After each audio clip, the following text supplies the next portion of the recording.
So Sandra's here, and she's going to present. She did a master's in creative writing, and then she did a master's in cultural heritage. And this is her dissertation that she's presenting, her beefed up dissertation. I mean, there's a lot of work in this. She said she's a keen walker, photographer, and gardener, and she wants to gain a better understanding of the Mesolithic. So, sounds like a beauty competition, Sandra. She wants to gain a better understanding of the Mesolithic. All right, Sandra, I'm going to leave you to it, and I'm going to turn my everything off. And thank you very much for coming, and off you go. Okay, well, thank you very much, everyone, for joining this presentation. There'll be time at the end for questions. You may also want to put the questions into the chat as you go. But so that I don't get distracted, I'm going to make sure I don't have the chat visible on my screen. So I shall make a start then. Because of the Microsoft Teams sharing problems that we had during our trial run of this, Angela has kindly agreed to move each slide on for me every time I say next slide. So next slide, Angela, please. Okay, so our search begins where land and water meet, where lowlands become uplands, and following old routes takes us deeper into our past. A past that starts when the last glaciers melted and cold meltwaters created new rivers in an ice-scarred land, bare and waiting for rebirth. As plants grew over the scars and animals returned, so did people, following rivers and finding ways across mountains in their quest for food and other resources. Their ability to move around the land is attested by the flint tools and debitage we find today in our ongoing search for the last hunters and gatherers of northeast Scotland. Next slide, please. As wayfarers, people have always travelled, they've moved around the world, and as Tim Ingold says here, our world has actually unfolded not in places, but along paths. And as Jim Leary in his Footmarks book of 2023 said, for too long, it's possible that archaeologists have focused on places rather than the movement to, from, and around those places. Next slide, please. That takes us into routeways. And again, Jim Leary, and this time also with Martin Bell. The study of routeways cannot be limited, though, to one period or to a local scale. It's multi-period and multi-scalar, from individual footprints to long-distance routes. And those routeways connect people and their places of physical mobility, the connectors of different spaces and distant lands. And just to illustrate that point, this photograph was taken from a footpath just away from Loch Mick in Aberdeenshire. And not far away from here is Capelmouth, which is a drove road. And you can also see on the hillside opposite a number of recently made footpaths finding their way from Loch Mick up towards what is known as the Dhu Loch, the Black Loch. So we are, as a race, we're constantly making routes and finding pathways across the land. Next slide, please. My research, however, hasn't really ended with the completion of my dissertation. I'm going to continue this theme to see if I can find out more about it, and through that identify more Mesolithic sites, hopefully. And this is just a sample of some of the materials that I've identified since I completed my dissertation. There is a little bit of a trend here. If you look at them, we've got about Mesolithic montology, which covers mountains, transalpine mobility and trade, across the Alps and prehistory, footprints and trackways, and then we go across to Italy and Mesolithic settlement and mobility patterns there. So there is an increasing interest in this particular aspect of Mesolithic and mobility. Next slide, please. The work that I did as part of the dissertation involved using a tool called QGIS. It's a free and open source geographic information system application, and it's used by both Mesolithic Deeside and Mid-Grampian Mesolithic. This slide and the next slide are just a little bit of background to help everyone get into the same place regarding geographic information systems before I move on to the next part of the presentation. So in summary, a geographic information system consists of a number of map layers, and those map layers tend to be classified as either vector or raster. And vector layers are typically landscape features like rivers or towns, and they're represented as what are called points, polygons, and polylines, literally like points on a map, outlines on a map, or lines on a map. And then we have raster layers, and these are a little bit more complex in that they consist of a grid of pixels, and the more pixels you have, the more detail you've got. But each pixel can only contain a single value. Vector layers can be converted to raster layers based on the value in a single field in that vector layer. And then within the GIS, you can create raster layers with vector layers on top of them, and you'll see some of that later on in the presentation. Next slide, please.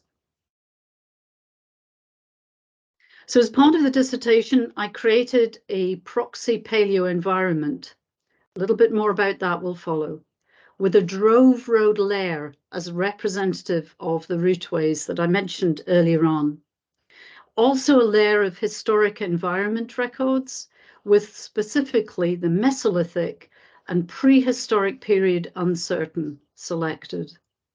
For the dissertation, I split my research area into 37 15 by 15 kilometre main grids, each one of those containing 5 kilometre grids within it. I've changed that for my post-dissertation work, and it's become 5 kilometre grids purely that are aligned with the Ordnance Survey Great Britain National Grid Reference. And that also means that they're aligned with the Historic Environment Record Site Reference Convention in the example that you can see here, where NN99SE is the National Grid Reference.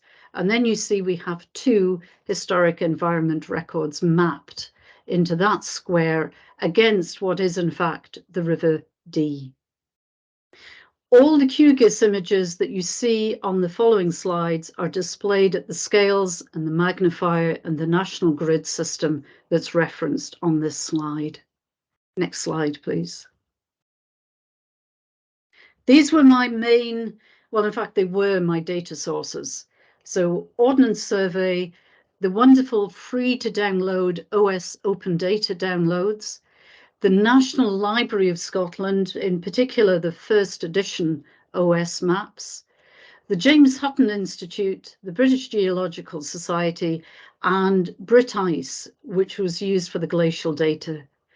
And then within the Archaeology Service Historic Environment Records, I got a tremendous amount of help from Bruce Mann's team there. And I worked with the historic environment records for the 4 areas that we see here.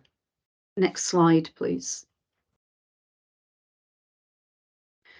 Okay, so this slide gives you some information about the actual scale of the research area. Almost 11,000 square kilometres were covered in the research area.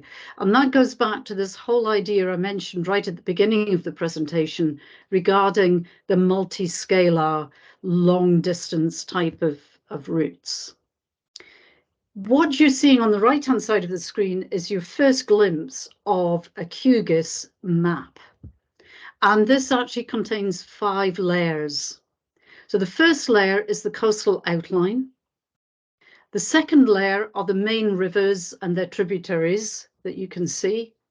The third layer is the administrative areas outlining the councils. The fourth layer is the Cairngorms National Park.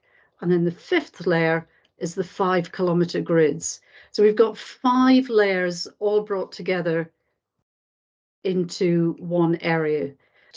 Okay, so for this next part of the presentation, the work that I did, I've split into mapping what I've called the paleological landscape, the proxy paleo environment, meltwater channels and glacial lakes and slope, and then the archaeological landscape, the historic environment records, the fords, the military roads, and the drove roads. And I'll go over each of those in turn.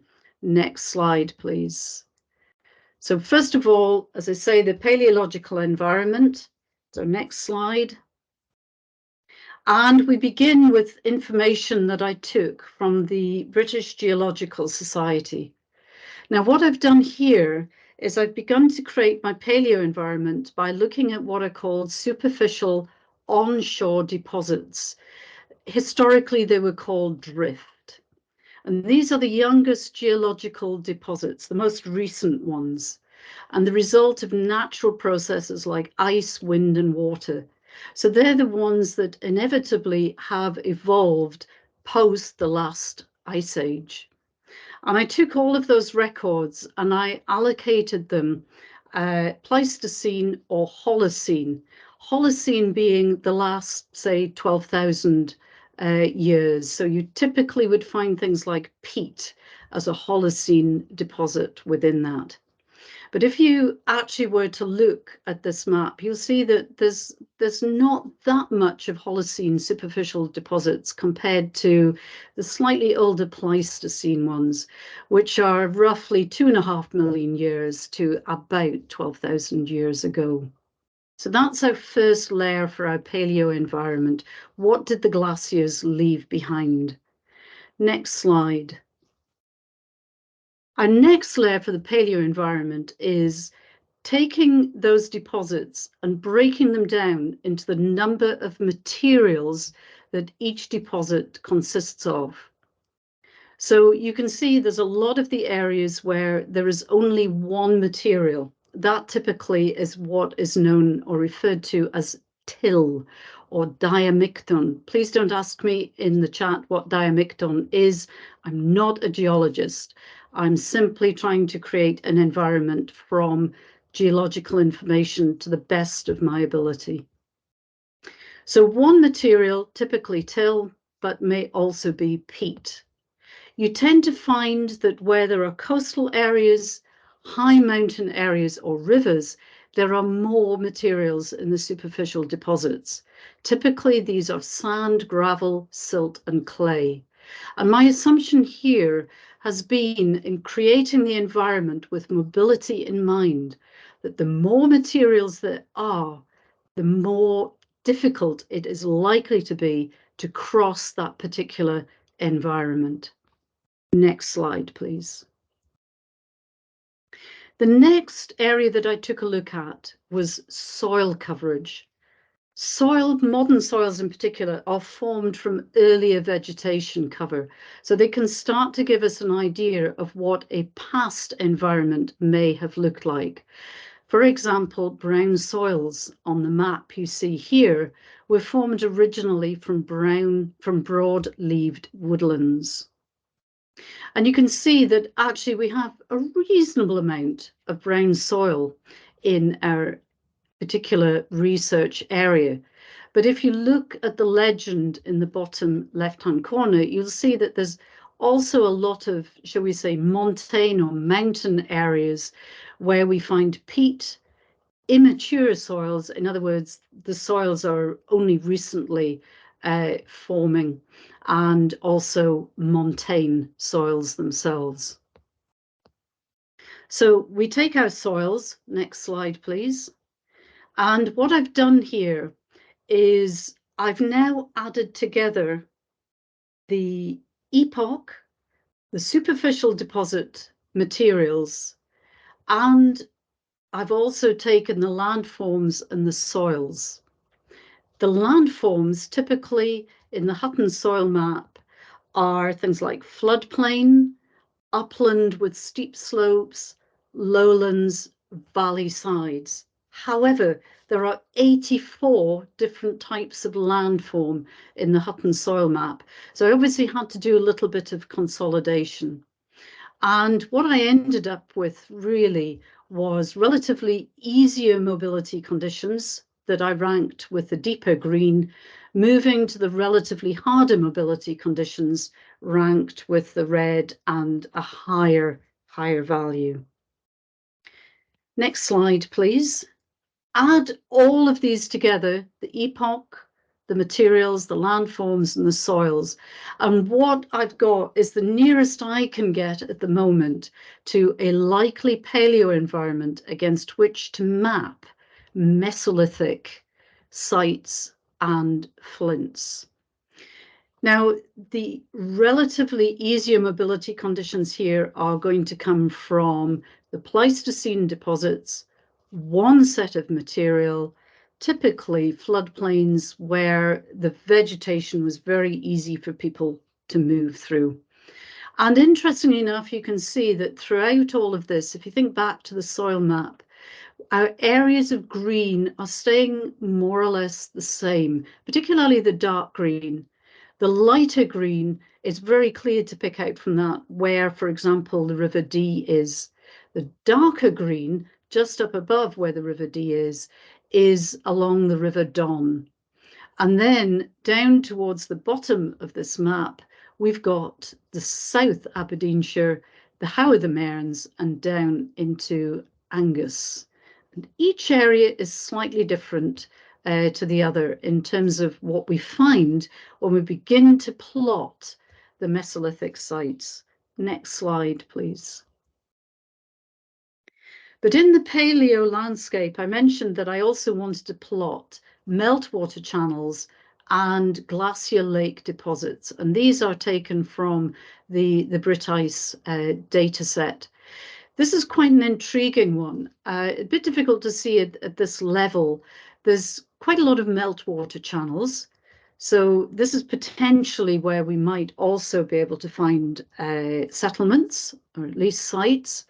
But we've also got quite a few glacial lake deposits, particularly up towards the Banff and Buchan area in the research area. So that in itself is also quite interesting to think about. Next slide, please. This results in the paleo environment. Next slide, please. And what I've also done is I've then plotted the slope. Now this, I'll admit, is as far as I've gone with slope. I haven't included it in the paleo environment ranking, although I will come back to it later on in the presentation. For obvious reasons, the lower the slope, the lighter the color, and then the darker the slope, the darker the color.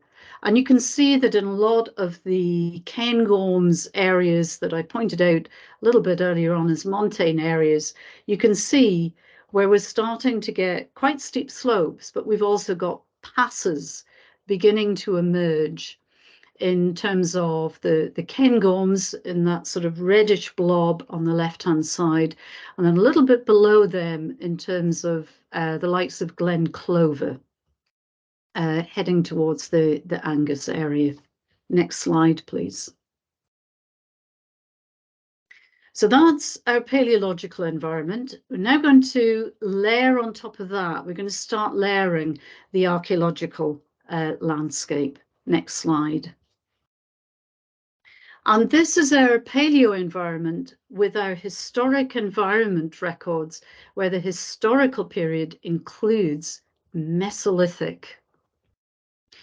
When you look at this, you begin to think, they're a bit scattered. And also there's a nice cluster of them along the River Dee, because that's where groups, for example, like Mesolithic Deeside have been doing their field walking. But there's an interesting scatter also up in the Cairngorms, that group of red markers that are on the middle left-hand side of this map. But we've also got a nice line scattered about up the coastline and then heading up the River Don past the glacial lake at Inverurie. So there's an intriguing scattering here. And anyone looking at this might be quite correct to come to the conclusion that, yeah, mapping a Mesolithic motorway, they definitely followed the River Dee. And they'd be quite right on the basis of the research that's been done so far and the places where we field walked. But there's rather a lot of area left to cover before we can say with any real confidence that actually the River Dee was their main Mesolithic motorway. So we'll unpick that a little bit more in the following slides. Next slide, please. I then moved on to take a look at fords. Now, fords is a little bit controversial because, as it says on this slide, they will disappear, they do reform, and they can be created over time. However, a historic ford can become a bridge. And quite often, if that's a particularly important historical bridge, it has a historic environment record. And then we can start to think, okay, so when was that bridge built? How far back can we perhaps trace that bridge in terms of the historical use of the ford next to it? Might it be something that ford or that general area of the ford has been around for quite some time? Now, I've only mapped here the fords that are on the rivers that are mentioned towards the bottom left of the slide.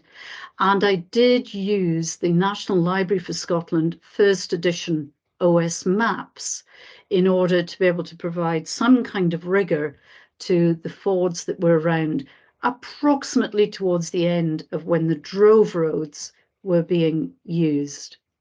But in order to be really, really accurate, I do need to go the extra mile here and add the fords for all the tributaries for these rivers. And that's something that I will do over the winter. Next slide, please. So here we take a look at our paleo environment, Mesolithic historic environment records, and our fords from the OS first edition maps. And it's not really helped move us forward very much in terms of understanding if there is more likelihood of fords feeding into mapping Mesolithic motorways. But I stress, until we've actually taken a look at more of these, we can't be certain whether, you know, there is a relationship there or not. Next slide, please. I then turned my attention to military roads. So there are two key military roads that run through the research area that I wanted to take a look at. And those are the lines that are dotted with the purple circles on them. And they're the Blairgowrie to Fort George Old Military Road on the left-hand side of this map.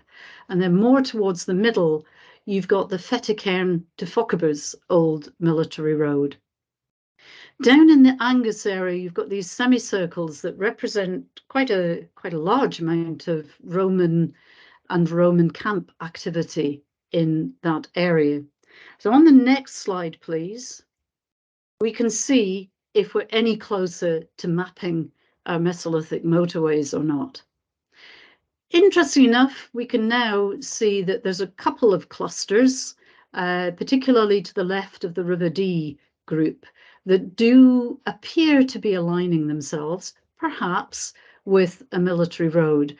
But it's just about the only area where we're now seeing a little bit of extra correlation in terms of routeways. So let's take a look now at the next slide, where I turn my attention to the drove roads. And this proved to be quite a major bit of work for the dissertation. These are my main sources that you can see on the slide here. But post the dissertation, I'm going to be adding to those resources by taking a look at some of the work by, I think it's Graham Marr, on the Dee and the Don passes, and just adding a little bit more detail. Next slide, please.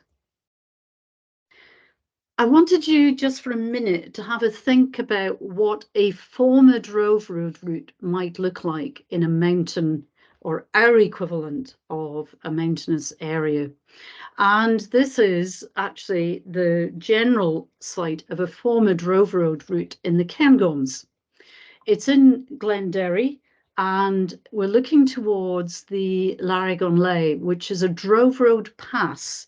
Now, on the next slide, I've outlined where that path goes. So it begins to give you a sense of the not only the type of environment, but the terrain through which I'll need to be moving in order to check to see if I can actually find much in the way of Mesolithic flints, or indeed any flints, when I am walking this path as part of my walkover survey. Next slide, please. These were the key drove road centres in the research area. So I've just sort of pointed them out so that you can see the names a little bit more clearly. Next slide, please. So here we have our paleo environment with the drove roads from the various sources. So this is a typical example, like some of the previous ones, of the paleo environment as a raster layer and the drove roads as a vector polyline layer with some points added to it. The points, as you can hopefully see from the legend on the left, are the historic environment records for drove roads. And then I have also plotted each individual drove road, and I've referenced back that they are Haldane drove roads, and I've also referenced the Scotways Hill Tracks number so that they can also be checked in that Hill Tracks resource that I referenced in one of the earlier slides. Next slide, please. And here we have our drove roads, paleo environment drove roads, and our Mesolithic historic environment records. And yes, there's a little bit more correlation perhaps beginning to emerge, but still it needs a lot of walkover surveys to begin to identify that. And I'll be moving on to that fairly soon. Next slide, please. This begins to look a little bit more interesting, a little bit more correlation, or at least proximity going on here. When to the Mesolithic historic environment records, I add those where, due to the nature of the lithics and when they were gathered, they cannot be diagnosed as Mesolithic. So they've been left as prehistoric period uncertain. A couple of observations here. We've got a little bit more proximity beginning to emerge to the drove roads. That could be mere coincidence. We also have more clusters beginning to appear down where our Roman HERs were in the Angus area. We've got an awful lot more sites beginning to emerge along the River Don, as well as along the River Dee up towards the Howe of Cromer. So this is beginning to look a bit more interesting. But on the next slide, I've taken us back a step and I've said, okay, so where the flints have been diagnosed, we know what types they are, where are we going to find cores? So this is where we're finding cores at the moment, and predictably the majority are where groups like Mesolithic Deeside have been doing their field walking and have been cataloguing the lithics that they've found. So on the next slide, we'll take a look at something else. Now, this is beginning to look interesting and quite a bit busier. It's a bit like when I added Mesolithic to prehistoric, because what I've done here is said, right, let's map all of those historic environment records where we don't know the flint type. That has yet to be worked out. So we can start to see again a few clusters beginning to emerge. So it's around the prehistoric period uncertain and around the lithics unassigned that actually understanding more detail about that will help us to understand more about the potential for mapping Mesolithic motorways. Next slide, please. So I've covered the landscape from the paleological and the archaeological viewpoint. Next slide, please. Walkover survey. This is the bit where I actually managed to get away from the desk and outside. And believe it or not, I much prefer being outside. So I really, really enjoyed what I could manage of my walkover survey.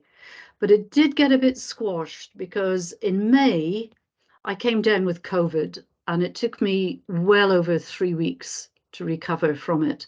So unfortunately, I didn't get a lot of walkover work done. But the next few slides, I'm sharing with you some of the results of that walkover survey. Next slide, please. So right at the beginning of the presentation, I said I had 37 grids that I'd identified. I've listed them here. They've all got names. So those of you who are familiar with this area might begin to recognize some of those names. And against those in the existing column are all the number of sites that I've been able to find within that grid. And then on the column next to that are the potential sites. Now, the potential sites are where what I've done is I've said, right, this is the best paleo environment ranking for this particular potential site. It is also where the slope is the least slope. So it's almost flat. It's anything up to 5% of a slope. And this particular area is within 1 kilometre of a source of water or a drove road. And as a result of that, I found potentially 235 potential sites. That's rather a lot of walkover survey. So clearly I didn't manage to achieve that. However, we'll come back to that in a little while. Over on the right-hand side of this slide, you can see the headings that I used for my particular log. So survey grid name, etc., whether I could see, for example, the present ground cover, the terracing, if there were waterfalls close by, if there were meadows close by, a ford, etc. And on the next slide, you can see the walkover log that I had started to create. And sadly, there's not a lot in the walkover log because, as I say, I've run out of time, but I will be continuing the walkover next year. Next slide, please. What I did find in the walkovers that I did, and admittedly, it's a very, very small set, but on every single walkover, there was a quartz or rock outcrop. Now, that may have simply been coincidence, but it did lead me to think, we're forever thinking perhaps that, you know, the Mesolithic or certainly prehistoric people went into the hills hunting for reindeer or looking for berries, but they may actually have also been looking for rocks, and in particular, they may have been looking for quartz outcrops. So this is something that I'm going to keep an eye on when I'm continuing my walkover surveys. Next slide, please. This is the output from a walk that the Cairngorms subgroup of Mesolithic Deeside did on the 30th of April. And I've sort of stretch the boundaries slightly by claiming this one as one of my walkover surveys, so I hope they don't mind. But what we found as a group was we found flint, and we found them roughly in the same area as where, one, there's a historic environment record, and two, my model was actually indicating that we might find something, but rather sadly, three, there wasn't a drove road. So that third item sort of blew my theory out of the water, unless, of course, They had simply crossed over from the Drove Road, the Larrigrue that was on the opposite side of the river. But I'm not going to dare sort of claim that one. Next slide, please. These are some of the views that you can see on the walkovers that I did. Now, the bottom left-hand corner gives you an idea of the vegetation cover that you can see in the Cairngorms at the early spring. This may or may not reflect the ground cover that early Mesolithic people encountered during the early stages of their travelling around the area, when it's more likely that tundra conditions rather than, you know, wall-to-wall forest would have prevailed. So that's something that we also need to keep in mind. It's quite possible when early people were crossing the research area that the ground cover was very low, may have been minimal, and it might be possible that they could see distant viewpoints, like, as you can see in the bottom right-hand corner, the Buck and Benahee, or towards the top right-hand corner, Mount Keene and Morven. And they may have been used as navigation markers. They may not have been, of course. It's just a hypothesis in terms of how you might go about finding your way across a land that you don't go across very often. Next slide, please. These are the type of ground conditions that we can encounter. Destry Water, which is the map on the picture on the left, that's right next to an old drove road near the Badnagoach drove road stance. However, what we've also got is an opportunity to take a look, for example, at glacial mounds in Tarside. One day I'm going to go back here and I'm going to frolic about in this glacial mound and see if I can find any evidence there. It's remarkably close to one of the old drove roads, so it's well worth going back and having another look. Next slide, please. I'm also going to take a look at something that I must admit I've become increasingly interested in, which is whether or not what the night sky may have looked like. There are software apps we can now get to download to things like our iPhones. Other phones are available, and we can find out from those apps what the night sky looked like during the Mesolithic. There are 4 interesting facts here. The stars rose and set almost 5 months earlier. That means what we see in our sky in November, the Mesolithic people were seeing in their sky in June. The Southern Cross was visible for them in the winter and in the spring.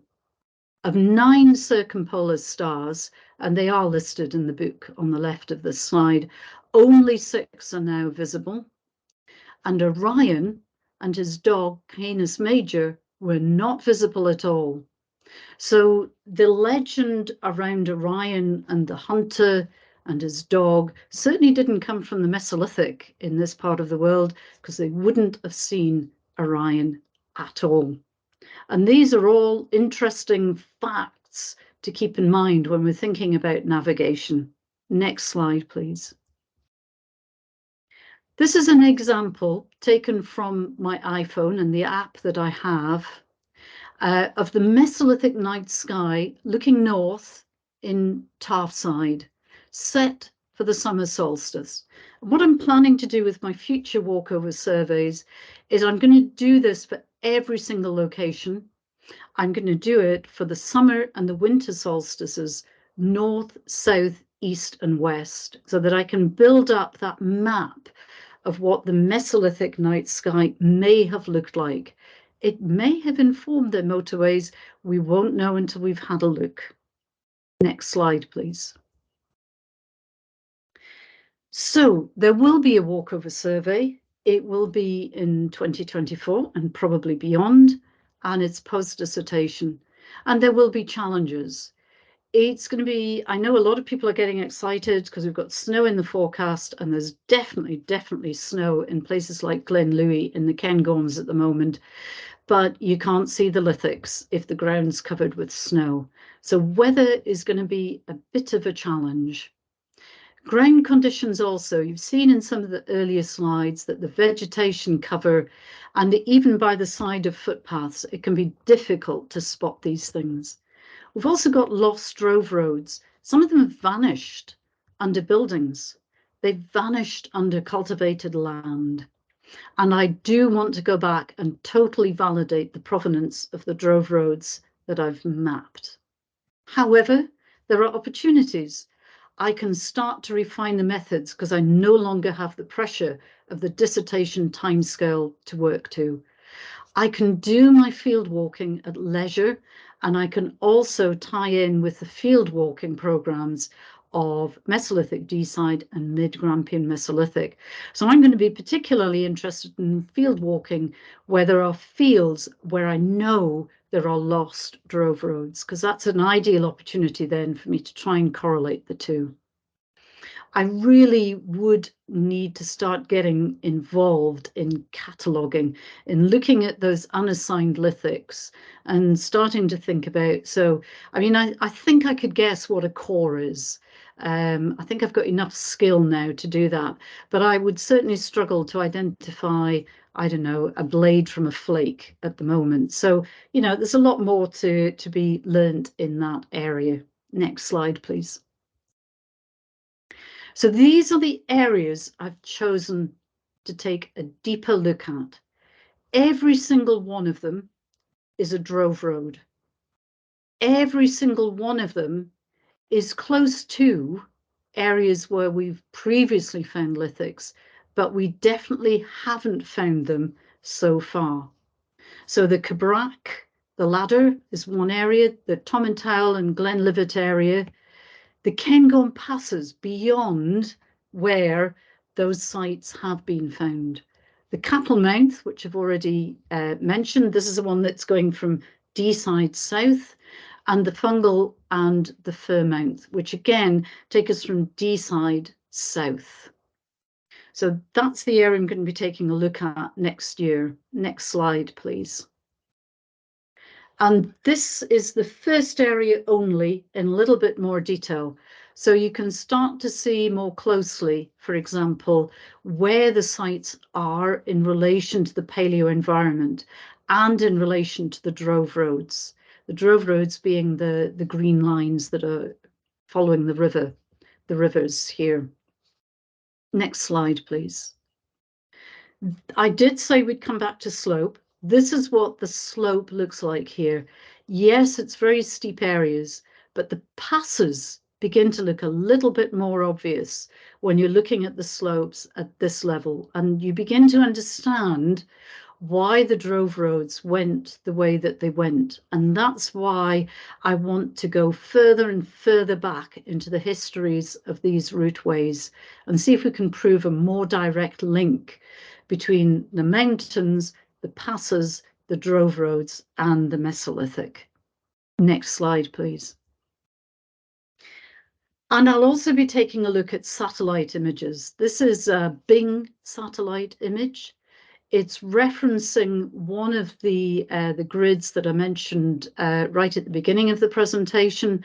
And you can see here, it's quite obvious in terms of the river terraces that the River Dee here has done a lot of moving around in its past. And a little bit off this particular satellite image is Carn Fiaclach Beg and the site where the Cairngorm subgroup found those lithics in April of this year. Next slide, please. So this is the next phase is also going to be about telling the story of our last hunter-gatherers. I just love this picture. It's from a local hill walking company called Hillgoers. They do a lot in the autumn of night sky observations, and I think probably next autumn I'll go out on some of those and I'll be checking with my app what that Mesolithic night sky may have looked like. This is looking towards Loch Nagar. Next slide, please. As part of telling the story, though, I'm going to be creating what's called a story map. Robin Wiseman pointed me in the direction of the link that you see here and the work that she and a group of other students did at the University of Aberdeen using the story maps. And I'm going to use the same method to tell the story of mapping Mesolithic motorways. And I'm going to be doing the same thing for the field walking programs for Mesolithic Deeside and Mid-Grampian Mesolithic in the coming field walking seasons. And we'll send you the link to this after the presentation so you can take a look at it yourselves. Next slide, please. I'm also interested in how other people tell stories about the landscape. These are just a couple of examples here. And this is where, for example, on the left-hand side, the Ordnance Survey maps have created a 3D map of the Cairngorms area. And when you look at it from a 3D viewpoint, you begin to get a real sense of the crumpledness of the land. You can begin to see more easily where those passes go, or where what looks like a pass becomes a dead end. And on the right-hand side, what we've got is some work done for the Cabrach. I would love to see the Drove Roads and our historic environment sites mapped this way also. But what they've done here is they've created a bronze relief map of the Cabrach area. And it's difficult for you to see from this slide, but they've plotted every single empty farmhouse onto that map. And that helps to bring that landscape alive, because people can walk around that waymark. They can start to see not only what they're looking towards by way of hills, but what they're seeing on the ground by way of routes and where places used to be. And these are all ideas that I'm now beginning to think about in terms of telling that story of the Mesolithic people. Next slide, please. So we're getting towards the end now of the presentation.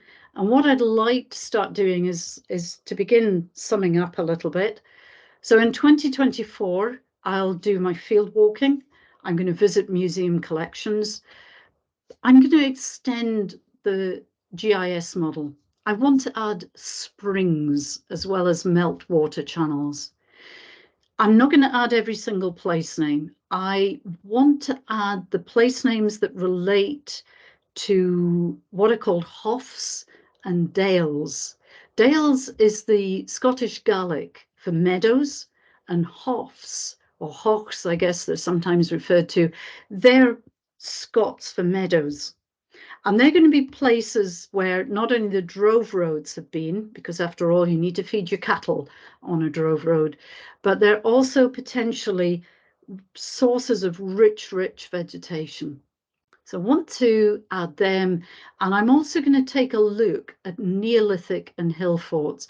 Neolithic because of that Mesolithic to Neolithic transition, and hill forts because there is growing evidence that hill forts probably guarded the entrances to mountain passes. I will help to get the historic environment records updated for the drove roads once I am 100% confident that I can convince Bruce Mann and his team that I have completely researched each drove road in turn. I'll create the online story map. And then in 2025 to 26, I'm going to start getting a little bit more ambitious. I want to extend the model to include isotope maps, hopefully, as they become more and more available. Why isotope maps? Because they can help us understand vegetation cover in more detail. I want to start thinking about how to add climate so that I can add a temporal angle to the model as well as a spatial one, so that potentially we can begin to see what the vegetation may have looked like at the start of the Mesolithic compared to the end of the Mesolithic. And that's going to help mapping things in a little bit more detail. I have 2 pipe dreams. One of them is to visit at least some of the Northwest Europe montane Mesolithic sites, the ones that typically are mentioned in the references that I showed at the very beginning of the slide set. And then my second pipe dream is to obtain funding for a project with creative people to recreate that Mesolithic environment through art, sounds, and words, the type of images that I was mentioning on the previous slide. Next slide, please. And we're there because these are my references. The main, obviously not the entire set of references for my dissertation, that covered about 5.5 pages. But what I've done here is I've given you the references for the documents I've referred to in the presentation, as well as the main sources of my information. So thank you very much for listening, and hopefully there's lots of questions that I'm going to be able to answer. Thank you so much, Sandra. What an amount of work you've done. Goodness me. That's absolutely fantastic. I mean, really, just those maps are just, well, it's too much almost to take in, but I know they're absolutely amazing. And they're really starting to see possible patterns and wonderful. Just I don't know if anybody's got a question. I'll have a look in a sec, but I wanted to ask first. Do you see like groups like Mesolithic Deeside and Mid-Grampian Mesolithic? I mean, can they feed into or help with your research in the sense that, for example, we're looking at fields at the moment where we're going to be field walking in the spring? I mean, are there ones that you would like us to target? You could feed into that and we could help to maybe walk some areas around the Drove Roads, for example. It's a very kind offer, but at this stage, I would prefer not. And the reason for that is I don't think I've been able to realistically prove yet a definite connection between Drove Roads and Mesolithic sites. I suspect, Ali, we're possibly looking at least another field walking season, perhaps even a second one after that, before I'll know for definite if there is a correlation there or not. I think perhaps where we might be more likely to find a correlation is between the paleo environment and Mesolithic sites. And that's something that, for example, myself and Stuart McIntyre in Mid-Grampian Mesolithic can perhaps be taking a more closer look at over the coming field walking season. I think if we can get one more season under our belts with this in mind, one of the things that I desperately wanted to do was to be able to actually completely plot all of the Mesolithic Deeside sites and details in the model. But I found if I did that, they completely outweighed the lithics unassigned sites. So I'm actually going to create a second set for the model that is purely a Mesolithic Deeside and Mid-Grampian Mesolithic, and we'll run the 2 models side by side, and that will also be another way then of identifying if there is a potential there in terms of mapping Mesolithic motorways. Excellent. So we'll just carry on field walking and absolutely finding lots of nice things and yes. Richard says the stars, of course, would have been much brighter with no light pollution. So yes. even more stunning than that photograph. Incredible. Yes, it's a beautiful photograph. Yeah, he's the chap who owns Hillgoers. He's what's called a star ranger. I haven't had a chance to look into what that actually means, but I think it means he's qualified to tell us about stars. Star ranger, is that not what you wanted to be when you were young? Like, I want to be a Star Ranger, gosh. It sounds really exciting. It It does, sounds a bit yes. more exciting than a Mesolithic mapper, actually. Well, just a few questions. We'll go through them. Mark asked, Drove Roads are obviously primarily about trade. How much trade was going on in the Mesolithic? Well, that's a very good question. I had hoped that by mapping the cores, I'd be able to get a sense of at least the direction of travel that people were taking. Because to be honest, we still don't know, even with the sites we found in the Cairngorms, how often they went there. Did they only head north? Did they come back south, or vice versa? So we need to try and find a few more sites. But I was hoping that the cores might be indicative, particularly if they were different types of flint, of perhaps a degree of trade going on between the north and the south of Deeside, basically. But until we've got more of the lithics unassigned, properly catalogued, I don't mean they've been improperly catalogued, I just mean we need more detail in the cataloguing before we can actually start to go beyond the quantity and quality that we've got in the Mesolithic Deeside HERs. I mean, obviously, trade is a very difficult one. I mean, we have so few flint sources. We don't know if it's people carrying the flint or whether there was any trade, and how we would find that out is very difficult to determine. Is this just people carrying stuff up? Yes.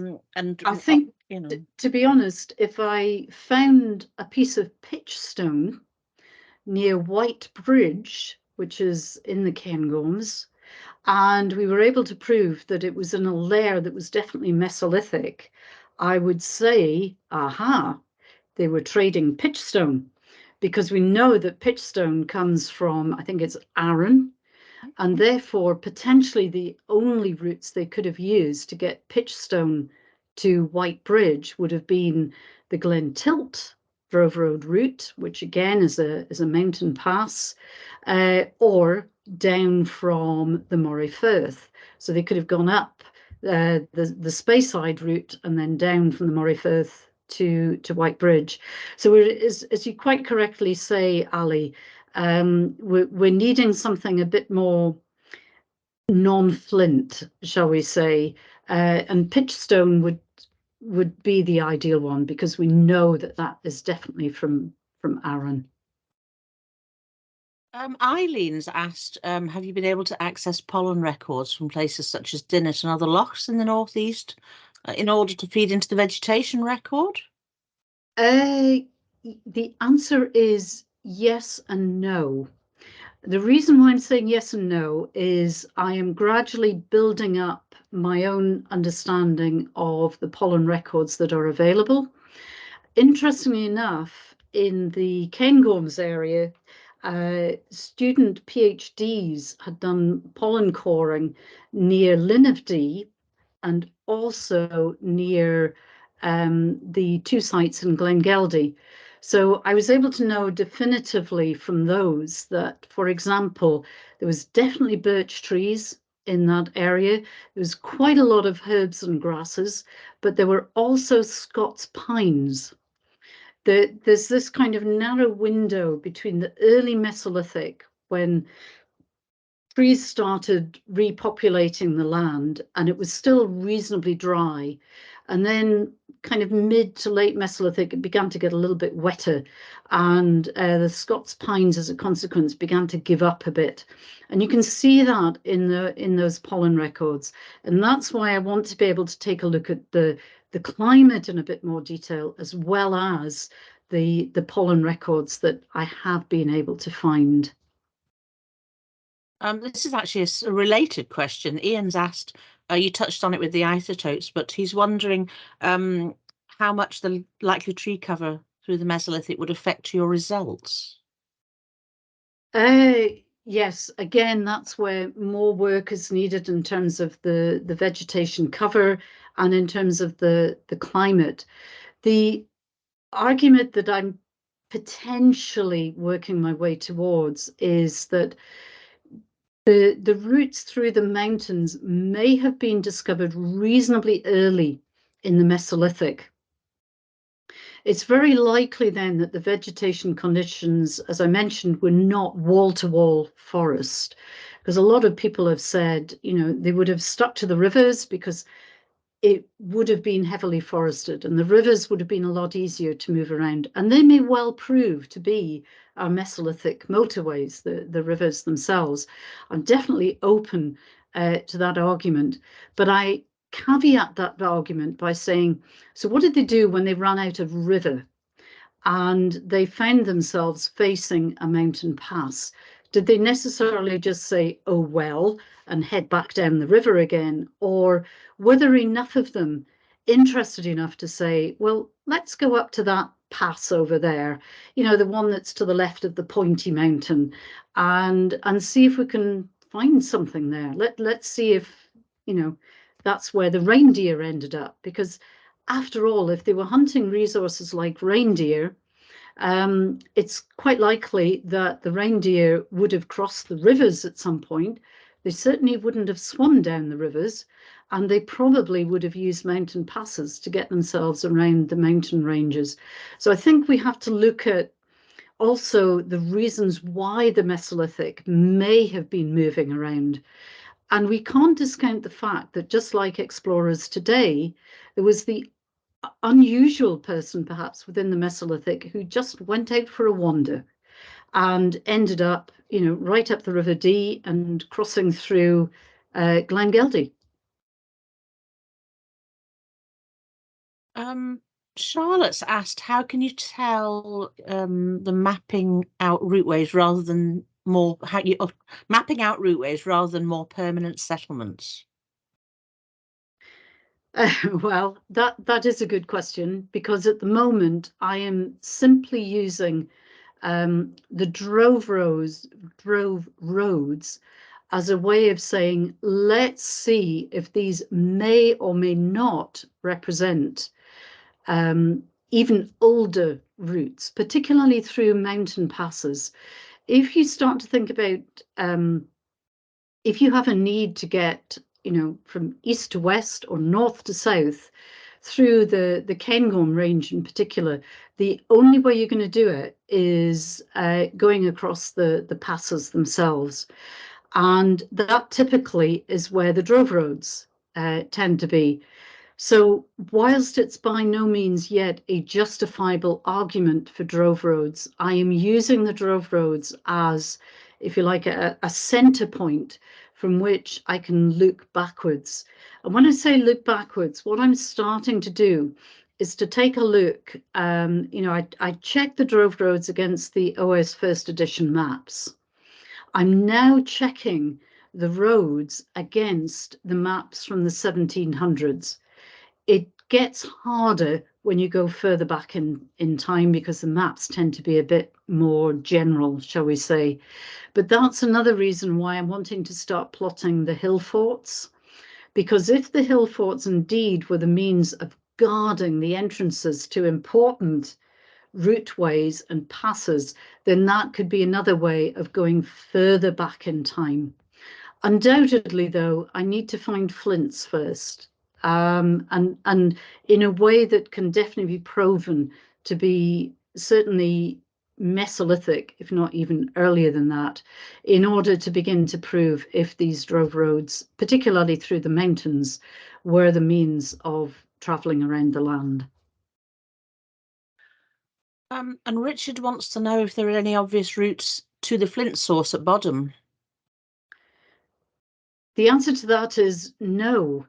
In terms of the maps themselves. However, there is a drove road that does run up to Achy Fair, which is near Mintlaw.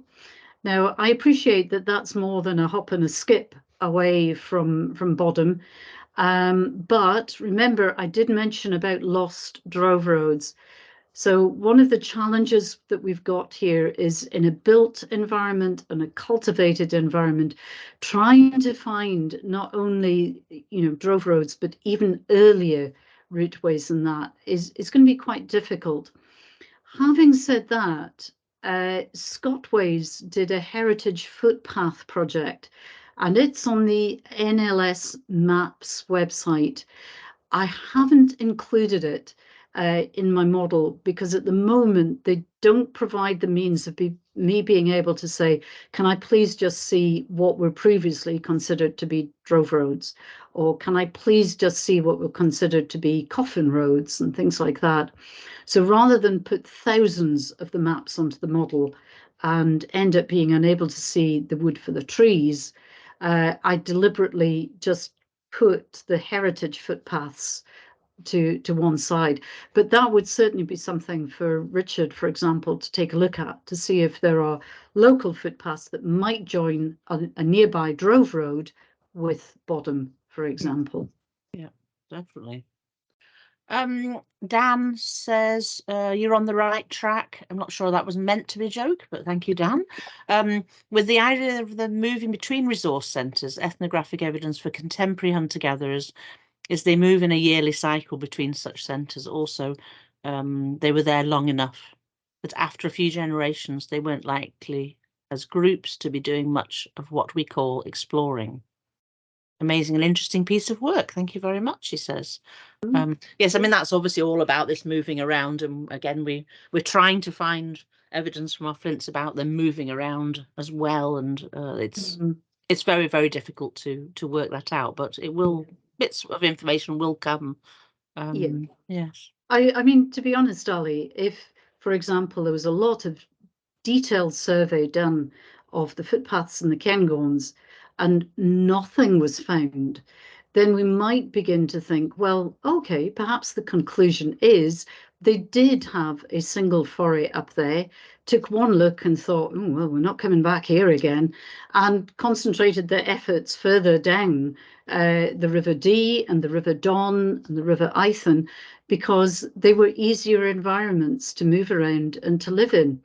But at least if we reach that conclusion, we will have done that having completely checked the mountainous areas and feel reasonably confident that we can rule them out. Richard says the sea level would have been quite a number of meters below present. This would have been a smoother surface to travel north-south. He is right to some extent. I was in a very, very interesting British Geological Society webinar last week. They're going to be mapping the northern North Sea. They're particularly looking at, so they're equivalent of their onshore superficial deposits, the ones I've been able to build into the model. They're going to do a more detailed equivalent of their current offshore deposits. And they're going to be working through that in the next, let's say, 3 to 4 years. The question was asked during the webinar, I think it might have been by Simon Allerton, I can't remember now. But the question was asked, so when are they going to come to Northeast Scotland, basically?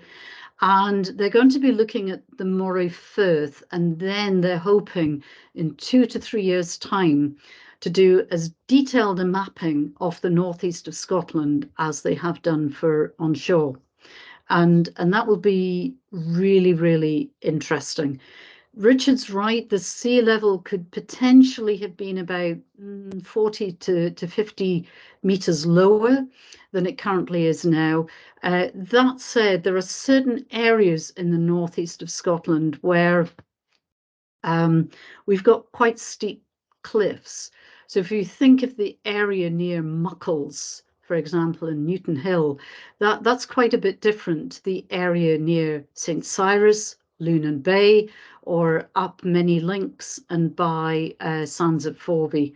So we perhaps should concentrate our efforts, first of all, in keeping a look at those areas also, but not necessarily the cliffy areas, because it's quite possible that they may have struggled to get past some of those areas. And Chris has just said, I mean, he's sort of adding to that he feels that on the shore would be one of the biggest motorways and a good place to look for starting points of the motorways, possibly, if you're looking from people travelling in from the coast. Yeah. Yeah. No, I agree. And, you know, the maps show that in addition to the rivers, you've also got the shorelines where, you know, particularly at Sands of Forvey, we find lithic scatters every time we go there, more or less. And you've got shell middens. I would counter that by saying, because they're relatively easy areas for us to walk and therefore to find, that doesn't necessarily rule out that they may have also used the mountain passes, for example. I think what we're going to find, you know, and Bruce Mann himself has said this in the past, is it doesn't matter where we look, we're going to find evidence that they were there before us. What it might come down to is, can we figure out from that evidence, you know, which were the more regular routes and therefore which really were their motorways. Well, thank you so much, Sandra. As you can tell from the questions, everybody's been really interested, and thanks very much for that talk. And just everybody can give you a little round of applause. Thank you very much. Thank you, everyone.